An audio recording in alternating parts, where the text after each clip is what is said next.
வணக்கம். சுனாமி நினைவு தினத்தை முன்னிட்டு அமைச்சர்கள் ஆழி பேரலையால் பலியானவர்களுக்கு மலர் அஞ்சலி செலுத்தினர். புதுவையில் மீனவர் அமைப்புகள் சார்பில் 8ஆம் ஆண்டு சுனாமி நினைவு தினம் அனுசரிக்கப்பட்டது. இதனை முன்னிட்டு கடற்கரை சாலையில் நடந்த நிகழ்ச்சியில் அமைச்சர்கள் தியாகராஜன், பன்னீர்செல்வம், ராஜவேலு, சந்திரகாசு மற்றும் பலர் கலந்து கொண்டு மெழுகுவர்த்தி ஏற்றி மலரஞ்சலி செலுத்தினர் மற்றும் இறந்தவர்களின் ஆத்மா சாந்தியடைய கடலில் பால் ஊற்றினர்.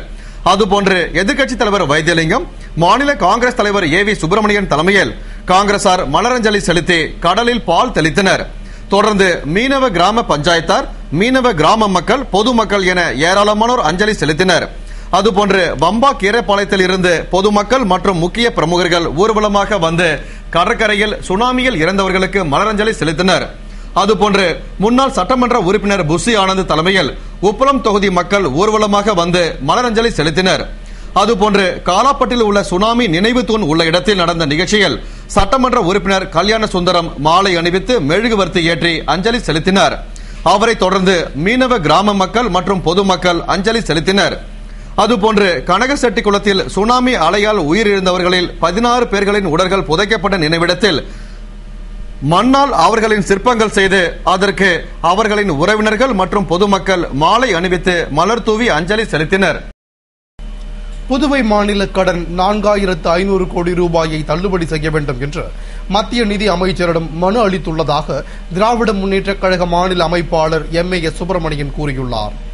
இதுகுறித்து திராவிட முன்னேற்றக் கழக மாநில அமைப்பாளர் MAS சுப்பிரமணியன் கூறுகையில், புதுவைக்கு மத்திய நிதியமைச்சர் ப. சிதம்பரம் வருகை புரிந்தபோது தனது தலைமையில் திமுக நிர்வாகிகள் அவரிடம் கோரிக்கை மனு அளித்ததாகவும், அந்த மனுவில் புதுவை சட்டமன்ற அமைப்பிற்கு அதிகாரம் அளிக்கும் வகையில் மாநிலம் துரித வளர்ச்சி அடைவதற்கும் மாநில அந்தஸ்து கிடைக்க உரிய நடவடிக்கை எடுக்க வேண்டும் என்றும், மாநிலத்தில் ஏற்பட்டுள்ள நிதி சுமையை கருத்தில் கொண்டு மாநிலம் பெற்றுள்ள 4500 கோடி ரூபாய் கடனை தள்ளுபடி செய்ய வேண்டும் என்றும், புதுவையில் உயர்த்தப்பட்டுள்ள வாட் வரியை ரத்து செய்ய அல்லது குறைக்க உரிய நடவடிக்கை எடுக்க வேண்டும் என்றும், மாநிலத்தின் உள்கட்டமைப்பு வசதிகளை ஏற்படுத்துவதற்கும் மேம்படுத்துவதற்கும் தங்களின் நிதி அமைச்சகத்தின் மூலம் சிறப்பு நிதி உதவி அளிக்க வேண்டும் என்றும், காமராஜர் கல்வீடு கட்டும் திட்டத்தின் கீழ் சிறப்பு நிதி உதவி செய்து புதுவையை குடிசையில்லா மாநிலமாக்க நடவடிக்கை எடுக்க வேண்டும் என்று கேட்டுக்கொண்டதாக கூறினார்.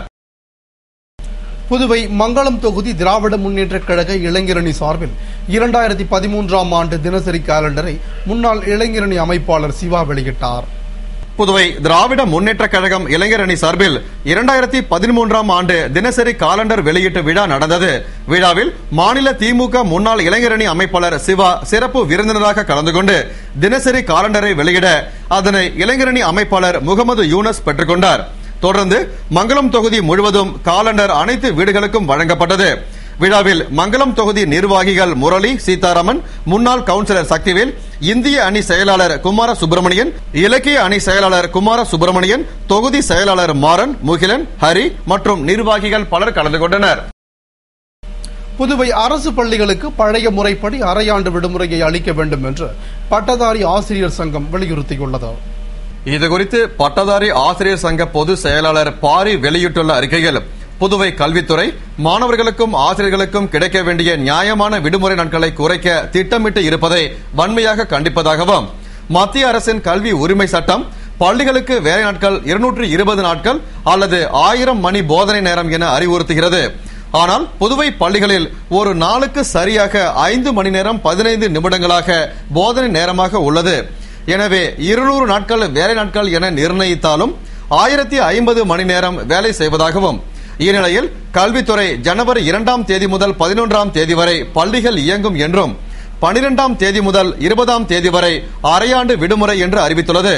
அதில் சனி, ஞாயிறு, பொங்கல் விடுமுறைகளை தவிர்த்தால் 2 நாட்கள் மட்டுமே அரையாண்டு விடுமுறையாக உள்ளது என்றும், தேர்வுக்கு பின் தேர்விற்காக படிக்கும் மாணவர்களின் மனசோர்வை போக்கத்தான் விடுமுறை அளிக்கப்படுகிறது. எனவே அரையாண்டு விடுமுறையை ஜனவரி 1ஆம் தேதி முதல் 17ஆம் தேதி வரை பழைய முறைப்படி அறிவித்து மாணவர்கள் மற்றும் ஆசிரியர்கள் நலனை காக்க வேண்டும் என்று குறிப்பிடப்பட்டிருந்தது.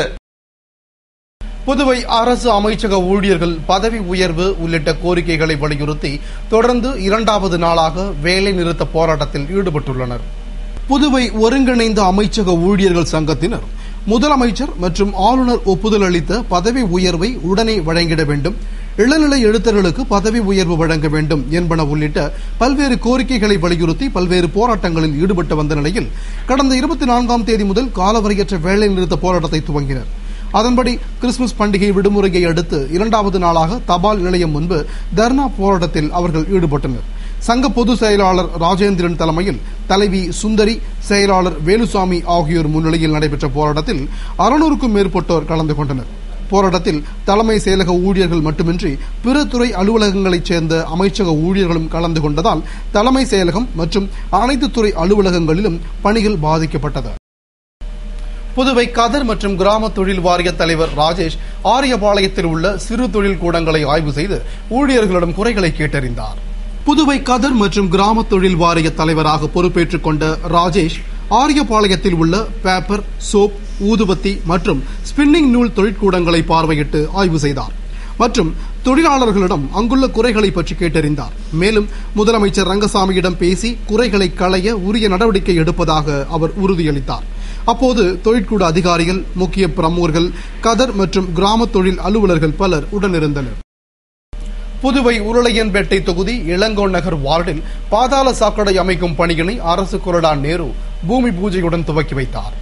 புதுவை அரசு பொதுப்பணித்துறை பொது சுகாதார கோட்டம் சார்பில் உருளையன்பேட்டை தொகுதிக்குட்பட்ட இளங்கோ நகர் வார்டு பகுதியான கென்னடி நகர், சுப்புராய பிள்ளை சத்திரம், சாந்தி நகர் விரிவாக்கம், திடீர் நகர், சாரதி நகர் மற்றும் அதனை சுற்றியுள்ள பகுதிகளில் பாதாள சாக்கடை மூலம் கழிவுநீர் அகற்றும் திட்டத்திற்கு 1,13,21,000 ரூபாய் மதிப்பீட்டில் திட்டமிடப்பட்டு அதற்கான பூமி பூஜை விழா நடைபெற்றது. விழாவில் தொகுதியின் சட்டமன்ற உறுப்பினரும் அரசு கொறடாவுமான நேரு கலந்து கொண்டு பூமி பூஜையுடன் பணியினை துவக்கி வைத்தார். விழாவில் துறை பொறியாளர்கள், ஊர் முக்கிய பிரமுகர்கள், என்ஆர் காங்கிரஸ் பிரமுகர்கள் மற்றும் பொதுமக்கள் பலர் கலந்து கொண்டனர்.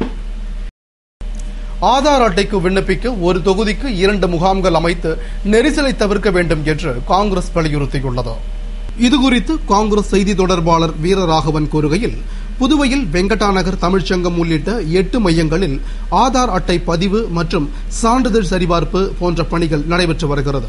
அதில் ஒரே மையத்தில் குறிப்பாக தமிழ்ச்சங்கத்தில் 7 தொகுதிக்கான பதிவு நடைபெறுகிறது.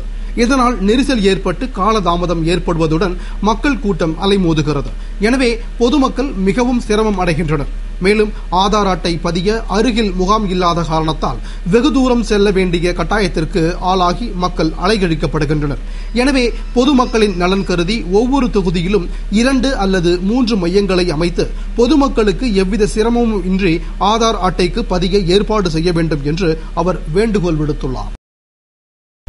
புதுவையில் நிலவி வரும் நிதி நெருக்கடியை சீரமைத்திட வேண்டி புதுவைக்கு வருகை புரிந்த மத்திய நிதி அமைச்சரிடம் மனு அளித்துள்ளதாக அரசு ஊழியர் மத்திய கூட்டமைப்பு தெரிவித்துள்ளது. இதுகுறித்து புதுவை மாநில அரசு ஊழியர் மத்திய கூட்டமைப்பு பொதுச் செயலாளர் லட்சுமணசாமி கூறுகையில், பல மாதங்களாக புதுவையில் நகராட்சி, பஞ்சாயத்து மற்றும் கூட்டுறவு சங்க ஊழியர்களுக்கு சம்பளம் வழங்க நிதி இல்லை. இனிவரும் காலங்களில் அரசு ஊழியர் ஓய்வூதியம் நிலுவைத் தொகை 3 தவணைகளாக 3 ஆண்டுகளில் வழங்கப்படும் என்று நிதித்துறை ஆணை பிறப்பித்துள்ளது. இந்நிலையில் புதுவையில் நிலவி வரும் நிதி நெருக்கடியை சீரமைத்திட வேண்டி மத்திய நிதி அமைச்சரிடம் மனு அளித்துள்ளதாகவும், அந்த மனுவில் புதுவையில் பொது கணக்கு நிதி சட்டம் அமலுக்கு வந்த பிறகு தற்போது கடன் 5000 கோடியை தாண்டிவிட்டது. மேலும் நிதி பற்றாக்குறையும் 6% தாண்டிவிட்டது. மேலும் அரசு ஊழியர் வைப்பு நிதியும் பொதுமக்கள் வைப்பு தொகையும் படிப்படியாக எடுக்கப்பட்டது. மேலும் தற்போது கடன் வாங்கும் தகுதியை மாநிலம் இழந்துவிட்டதால் பொது கணக்கு நிதி சட்டம் தேவையற்றதாகும். எனவே பொது கணக்கு நிதி சட்டத்தை திரும்ப பெற்று புதுச்சேரி தனி கணக்கு நிதியை இந்திய கணக்கு நிதியில் சேர்த்து புதுவையை நிதி நெருக்கடியில் இருந்து காப்பாற்ற நடவடிக்கை எடுக்க வேண்டும் என்று குறிப்பிட்டுள்ளதாக அவர் கூறினார். புதுவை கிருமாம்பாக்கத்தில் சுனாமி பேரலையில் உயிரிழந்தவர்களுக்கு அமைச்சர் ராஜவேலு தலைமையில் பொதுமக்கள் மலரஞ்சலி செலுத்தினர். புதுவை முழுவதும் சுனாமி நினைவு தினம் அனுசரிக்கப்பட்டது. இதனை முன்னிட்டு கிருமாம்பாக்கத்தில் நடைபெற்ற நிகழ்ச்சியில் அமைச்சர் ராஜவேலு கலந்து கொண்டு சுனாமியில் உயிரிழந்தவர்களின் திருவுருவ படத்திற்கு மலரஞ்சலி செலுத்தினார். அவரைத் தொடர்ந்து ஊர் முக்கிய பிரமுகர்கள் மற்றும் பொதுமக்கள் கண்ணீர் அஞ்சலி செலுத்தினர். அதேபோன்று வீராம்பட்டினத்தில் முன்னாள் சட்டமன்ற உறுப்பினர் ஜெயமூர்த்தி தலைமையில் காங்கிரசார் கடற்கரையில் அஞ்சலி செலுத்தினர் மற்றும் பாரதியார் பல்கலைக்கூட மாணவர்கள், கர்நாடக சிற்பக்கலை மாணவர்கள் கடற்கரையில் மணல் சிற்பம் வரைந்து மாலை அணிவித்து மலர் தூவி அஞ்சலி செலுத்தினர். புதுவை மாநில மீனவர் கூட்டுறவு தொழிலாளர் சங்கத்தினர் கோரிக்கைகளை வலியுறுத்தி மீன்வளத்துறை அலுவலகம் முன்பு தர்ணா போராட்டத்தில் ஈடுபட்டனர். புதுவை மாநில மீனவர் கூட்டுறவு சம்மேளன மீன்பிடி வலை தயாரிப்பு தொழிலக தொழிலாளர் சங்கத்தினர் ஊழியர்களுக்கு ஓய்வூதிய திட்டத்தை அமல்படுத்த வேண்டும், மீனவர் கூட்டுறவு சம்மேளனத்தை அரசு மீன்வளத்துறையுடன் இணைத்து ஊழியர்களை அரசு ஊழியர்களாக அறிவிக்க வேண்டும், 10 ஆண்டுகள் பணி முடித்த ஊழியர்களுக்கு ஏசிபியினை உடனடியாக வழங்க வேண்டும் என்பது போன்ற பல கோரிக்கைகளை வலியுறுத்தி மீன்வளத்துறை அலுவலகம் முன்பு தலைவர் கதிர்வேலு தலைமையில் நிர்வாகிகள் முன்னிலையில் கண்டன ஆர்ப்பாட்டத்தில் ஈடுபட்டனர். போராட்டத்தில் அரசு ஊழியர் சம்மேளன பாலமோகனன், ஆனந்தராசன், புகழேந்தி உள்ளிட்டோர் கண்டன உரையாற்றினர். ஆர்ப்பாட்டத்தில் ஊழியர்கள் திரளாக கலந்து கொண்டு கோரிக்கைகளை வலியுறுத்தி கோஷமிட்டனர். புதுவை தவளக்குப்பம் பெத்தேல் இல்லத்தில் கிறிஸ்துமஸ் நற்செய்தி பெருவிழா நடைபெற்றது. இதில் அனைவருக்கும் தேவ ஆசீர்வாதம் வழங்கப்பட்டது. புதுவை தவளக்குப்பம் சடாநகர் வேதவள்ளி தெருவில் உள்ள பெத்தேல் இல்லத்தில் கிறிஸ்துமஸ் நற்செய்தி பெருவிழா நடந்தது. விழாவில் ஆதி கிறிஸ்தவர்கள் சபை சுவிசேஷகர் இருதயராஜ் சிறப்பு ஜெபம் செய்திட நல்ல மேய்ப்பன் விசுவாச சபை அந்தோணி சாமியின் ஆராதனையும் பாடல்களும் நடந்தது. தொடர்ந்து ஜீப ஒளி சபை மனோகர் சிறப்பு செய்தி அளித்த விழாவில் முன்னாள் பஞ்சாயத்து தலைவர் ஆனந்தன், துரை ஆகியோர் சிறுவர்களுக்கு பரிசுகள் வழங்கினர். பின்னர் கலங்கரை விளக்க ஊழியர்கள் சுவிசேஷகர் ராயப்பராஜ் நிறைவு ஜெபத்துடன் விழா இனிதே முடிவடைந்தது. விழாவில் பங்கேற்ற அனைவருக்கும் தேவ ஆசீர்வாதம் வழங்கப்பட்டது. புதுவை வில்லியனூர் கன்னிமூல கணபதி ஐயப்ப சேவா சங்கம் சார்பில் ஐயப்பனுக்கு சிறப்பு பூஜையும் திருவிளக்கு பூஜையும் நடைபெற்றது. புதுவை வில்லியனூர் பிராமணால் வீதியில் எழுந்தருளியுள்ள கன்னிமூல கணபதி தேவஸ்தானத்தில் ஐயப்ப சேவா சங்கம் சார்பில் ஐயப்பனுக்கு சிறப்பு பூஜையும் 28ஆம் ஆண்டு திருவிளக்கு பூஜையும் நடைபெற்றது. இதனை முன்னிட்டு ஐயப்பனுக்கு சிறப்பு அபிஷேகம் அலங்காரத்துடன் மின் விளக்குகளால் அலங்கரிக்கப்பட்ட வாகனத்தில் ஐயப்ப சுவாமி வீதியுலா நடைபெற்றது. விழாவில் திரளான பெண்கள் மற்றும் சிறுமிகள் திருவிளக்கினை ஏற்றி ஊர்வலமாக மாட வீதிகள் வழியாக சென்று பூஜித்து வழிபட்டனர். மேலும் ஏராளமான ஐயப்ப பக்தர்கள் பங்கேற்று ஐயப்ப கோஷத்துடன் பஜனை பாடி ஊர்வலமாக சென்றனர். விழாவில் பங்கேற்ற அனைவருக்கும் அன்னதானம் வழங்கப்பட்டது. விழாவிற்கான ஏற்பாடுகளை குருசாமிகள் தலைமையில் ஐயப்ப பக்தர்கள் வெகு சிறப்பாக செய்திருந்தனர். இத்துடன் செய்திகள் நிறைவடைந்தன. வணக்கம்.